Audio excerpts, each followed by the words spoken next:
Ok, Elonai, rungtynių pradžia, tiksliau pusė rungtynių buvo tikrai labai neblogos, antroje pusėje komanda visiškai sustojo. Kas atsitiko?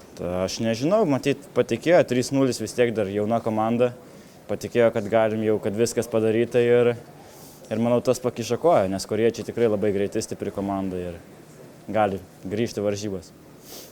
Ar gali būti, jog pagrindinė priežastis buvo tas vadinamasis jetlagas, laiko skirtumas, dėl to, jog komanda tikrai sustojo ir jautėsi sunkumas?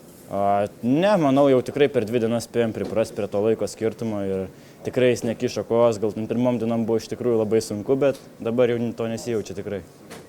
Kaip pats jautėsi šiose varžybose? Pirma pusė iš tikrųjų daug darbo nebuvo, labai daug gynėjai gerai gynėsi, antroji pusė gal biški pavargom ir buvo šiek tiek daugiau darbo, bet šiaip tikrai buvo pakankamai neblogas rungtynės, manau, asmeniškai. Kaip įvertintum visos komandos žaidimą šitos rungtynės? Manau, galim geriau, nes dabar buvo biški skilių viduriniai zonai, jie padarė tų reidų, daugumoje praleidom įvartį žaisdami.